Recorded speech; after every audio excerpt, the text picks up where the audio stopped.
I'm Eric. I'm Zach. Welcome to Box Alarm Trading. Hello. Hey, we're back in the studio. Back in the stew. Today we're going to mix it up. And we're going to do some TCG games, which is only one game, so I have one type of game, which is Flesh and Blood. Flesh and Blood. I'm going to rip some random packs for no reason at all. For fun. That's why. Hello. I bought maybe like 8 different boxes. I think I have 6 right here to rip and talk about what I've learned, what I know about it, where it's going, and all that good stuff. Oh yeah, and we get to check out the sweet artwork. That's what I'm excited about. Artwork's cool. I like how they label stuff. We'll go over all that good stuff here when we get ripping. Throw up everywhere. When I look at you, I throw up. All right, I got 6 different boxes I'm going to open in 12 different packs. So I got 2 from each box. So we're just going to rip some of the older stuff up to the brand new one. It came out a month ago. All right, we got... Whoa, I wasn't recording, man. All right, the first one's Welcome to Rathe. This is like the original one it came out. They re-released it under like an unlimited name, but it has all like the heavy hitters from back in the day. I played Magic in the day, and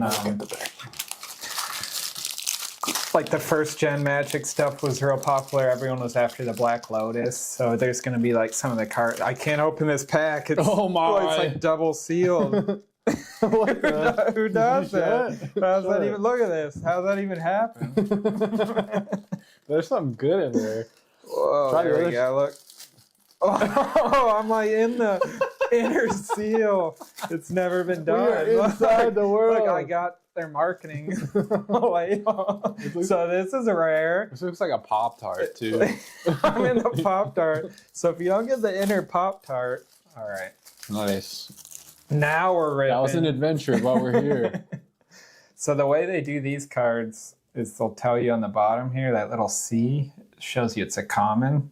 And then they kind of give you a number to tell you what set it's from. And then the actual number of the card, which, going from the most wobbly camera in You're history. smacking it out. In the house.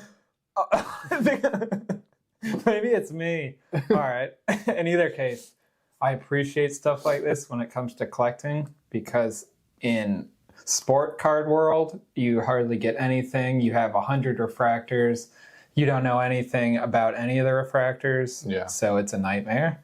These, they usually just whip out all, and then in the middle, it'll start to be like, this one's considered rare. So you get little blue guy. And I'm just going over the first pack with the breakdown here. And then this, they did away with this, but this is considered like a super rare. I think they moved to just Majestic, but that was kind of like the scheme they initially went with. So that's kind of like a potentially a decent card. And then it all goes through commons. And I could talk about like each of these. It's kind of dumb to go over commons just because they're trash, basically. This one's common? It's got like a refractor. Yeah, so that they'll put a refractor in each one, which if it's a common refractor, it's not a big deal, but that you do get 1 per pack, which is considered just a foil. Okay. Timeout. We're back in. That should be better. Yeah. Pulled it out of 4K. So, and then... Do you want this one? Tell me which ones do you want? Just do these guys. This? Okay. Yep. And then the way this game works, you have heroes is who you play with. Potentially, they're double-sided too, which is kind of interesting. So, what the? Yeah. Wait, so when you pull it, you can you can play each side, or how does that work? You would just use that. You would pick which one, because you're going to have... Does Dorothea carry the harmonized That would be Kodashi? That would be her weapon. Okay, I see. That makes sense. Was this a good one? Or put in a pile? It's a nobody. All right. These packs, maybe because they're so old school, like Pop-Tart maker. Maybe that factory. Yeah, who makes Pop-Tarts? I think this game's out of like New Zealand. Okay. All right, so we're gonna. So that's on the back they'll give you the one. It's double-sided, and that's like the you call it hero card. Mm-hmm. We're gonna rip through these, just get to the good stuff. So we got a Savage Feast. That's the rare, along with Staunch Response. And then we're just flying through these. Staunch Response. Look at this guy. Like a night guy? Like a night guy. And this guy, you got like a scary orc guy. Oh, scary. Oh, that is spooky. We're on to the next box of cards, which is Crucible of War. I think this came out right after. See how this? Oh, see, this was like normal. Yeah, no Pop-Tart in that. So these are going to look a little different just because it's a different... Whoa, Overblast. They'll introduce like mech type stuff. Musket. And then another weird thing they did, like since this is unlimited, the different version, they have like the C here, but it's circled, not filled in, like the other one used to be. It just differentiates. It's not like the first edition. It's not as rare. But they still have, like, these are the two rares I got, the Centauri Saber and Dauntless. Have you ever had these cards before? Have I opened Are these new? Yeah, these are all new? These are all new, yeah. So you don't even know if these are good yet. Yeah. You got to, like, go analyze and go over later. I have to look into that. Like, only rares and Majestics and stuff are typically worth anything, but you need to... What about, like, playability? Is pricing related to playability? It is, but a lot of them, some of the really high-priced ones aren't, like... Here's a Majestic with the M there. I think before. Ooh, I like that picture too. That's a nice pick. Magnetic Shockwave. Yeah, what does a magnet shockwave sound like? And Towering Titan. But the artwork's really cool. What I was saying, some like the legendary cards will just not really be that great, but they have like really cool or really hard to pull, and they're just worth money. Just and people don't use them. We're onto another set called Everfest. So doing all my research into this game and just buying, see, these are paper ones, and I really like the paper. Look how that easy. It's also probably better for the environment. Yeah, so, we're here to support. Go green. I'm gonna rip through these. Look at that. That's cool. Whoa, Prize like in the mind. That must be Wizard. Whoa, look at that. Whoa, Timekeepers win. That's like a old school. We got some more. So they'll have a bunch of different themes throughout. And this is like a foil rare of even bigger than that. And Talisman of Cremation. Ooh, you don't want to get hit with that talisman. If I throw that at you, good luck. Not good. They'll do themes throughout different boxes. But are these the big guys? Yeah. But doing my research through Flesh and Blood, I guess there was COVID years where stuff kind of got wacky, where they introduced some stuff that was a little too high powered. So then they had to go back and like ban stuff. They had to nerf all the... They have a weird system where if you play in tournaments... Oh, dude, look. I didn't know you had a card in this. Oh, that's me, all right. They Macho Grande. They did the character art off of Erik. Yeah, that's me shirtless, look, guys. this is me. That's weird. There's Zach, the high striker. And High Roller. Those are the two rares. Nice. These are two big guys. Yeah, you gotta like the big guys. Any game that's a fighting game or RPG, I'm always going max. You need the big boy, Max. like the ogre. Yep. Tank all day. I just started playing Baldur's Gate. I heard that's a good one. It is a good one. A lot of dialogue, a lot of choices. That's kind of the whole premise, right? Is Yep. It's like a story-driven game. Good story. What I was saying though, they'll do some weird banning stuff where if you play in a tournament, win too much with one type of hero, they'll like eventually he's considered a living legend and you can't use him anymore because he's too overpowered.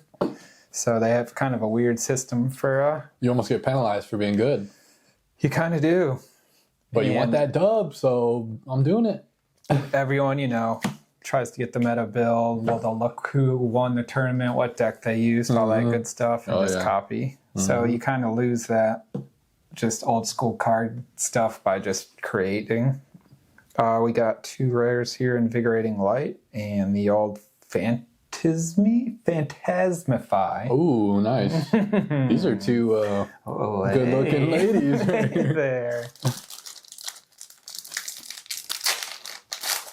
But my goal is just to buy one of every box. I haven't got there yet, just to kind of see the set. I was decently into Magic back in the day, so... And you're playing too, so you're actually using these cards. I am playing a little. I'm going to try to get some people at work into it just to have fun on some downtime, but it's just a good mix-up between games and all that, you know, whatever. Mm-hmm. Rise Above, Soul Food, that's the Majestic, and a Warrior token. So how do you know if these cards are good? There's like power numbers or... Yeah, a lot of them, they're tied to classes. Depending on what hero you're using, you can use that type of, like this is a ninja weapon, but... That looks cool. I'd use that. Generic actions, like anyone can use. Draconic action, you'd have to be that type of character. So you kind of just have to find stuff that would suit your character you're using. Like wizards. Who doesn't like a good wizard? Mm-hmm. Always a good character. Mm-hmm. Caster. See, this one didn't have any, which I didn't think was a thing. Maybe it's hidden in it there. had that Invoke Ezvulai. And then a couple, it had like 2 different foils, both commons, but double foil. Double foil job. Can package that. Sometimes equipment's Yeah. good to have. This is I'm noticing the artwork is like very drastically different. Like this looks almost realism, and I've seen some that are extremely old school, like basic animation. I don't know if that's just set to set or artist inspiration or how that works. I like that, honestly. So we're in the Uprising. These are a little newer. These are all kind of like burning dragony themed, which is pretty cool. Here's a rare Seal of Permafrost and then a Majestic Phoenix nice. form. Look at that guy. That's cool, all fiery and cool. And they give you quite a few cards in these packs. I think these ones have 15. So when I was ripping some of these boxes, I felt like I could just endlessly open cards. Yeah, you're going. So that was fun. So this is the newest set, the one that came out. Are there any good ones from these? No, just the ones I set down. All right. You should probably go back through these. Yeah, it's no big deal. So I played like a sealed deck tournament with these heavy hitters just to kind of learn the game. I never played it before. I was just practicing online. The way that worked, you would get 6 packs. You all open 6 packs, build a deck off those 6 packs, and then I think there was like 8 people there, and then you did kind of like a round robin format. You would just all kind of play each other, and whoever had the most wins would win the tourney. They just gave you more packs. It was more just for fun, but it was a fun experience. You said you beat some guys too, right? I beat 2. I went 2-2. This guy's, he's good, man. He's got what it takes. I feel like it was, it's all luck. Everyone was super nice because I was brand new, but Some guy gave you like a play mat. yeah, he gave me basically this box alarm type thing. Yeah, that's awesome. That was cool. Nice. So these are the brand new ones, and they're all kind of in this, you're like an arena type warrior coliseum theme where you're this one's battling. got like that one's perforated in the middle. You could like break it apart. So you can, and it's used as tokens within the game. So like you can use these tokens to represent you having vigor or might or whatever. Because different cards give you that in particular. So it's kind of an interesting way to log it. Couple rares here. We got Good Time Chaput, so that's like a equipment, so that could be decent. Run Into Trouble. That's pretty cool. You got like a chomping his arm off. Ouch. Ow, that does hurt. We've all been there. Last pack of the heavy hitters.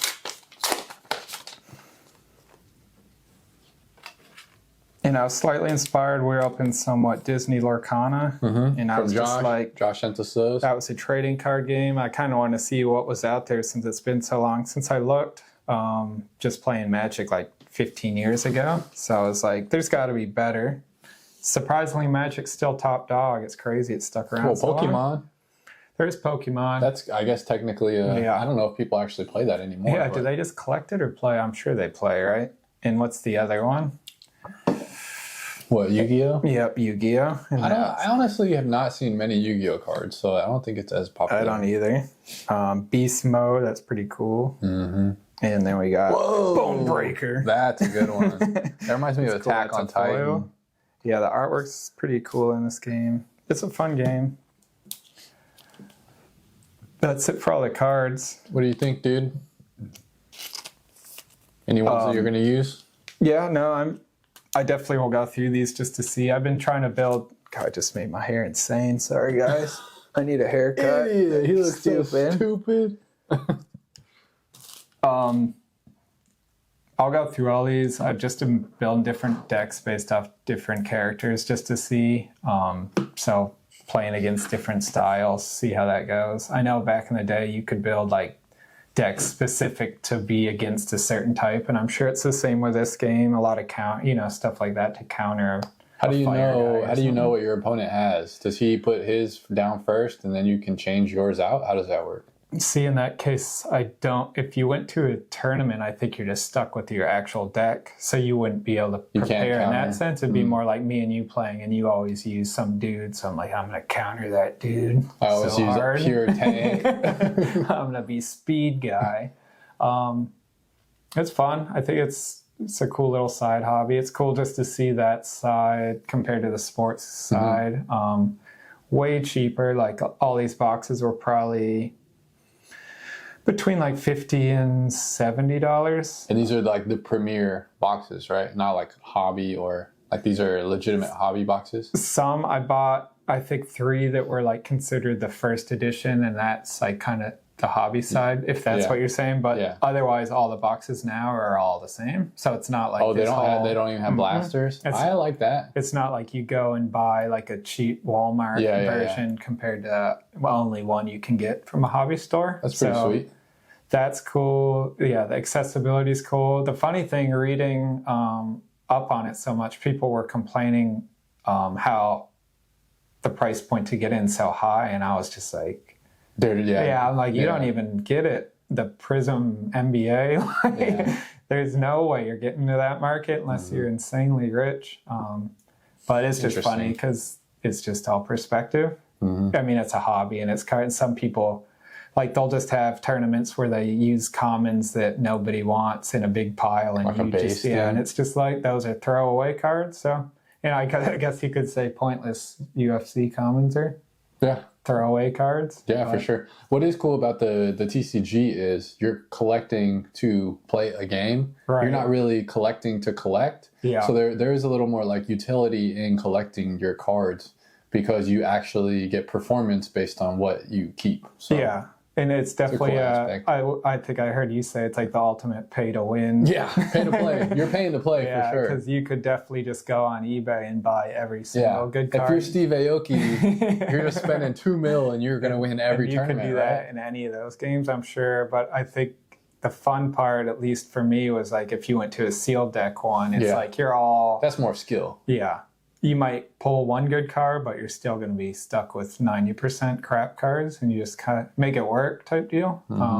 But yeah, it's fun to have a reason to collect something compared to just like cool artwork, cool, like a guy you think's going to be cool and all that, the whole game. But otherwise, it was fun. I think it's a good experience. I'm going to keep grinding at it just for a little while, but money's on hold right now, so tight wallet.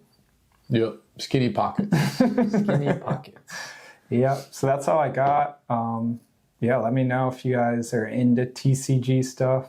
We're obviously going to still stick down the UFC road, but... Hey, dude, we open whatever we want. Yeah, we'll throw in some I just want to open UFC, though. But I mean, I would love to...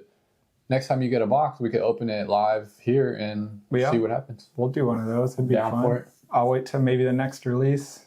Do one of those bad boys. But other than that, that's all I got. All right, everybody. Bye.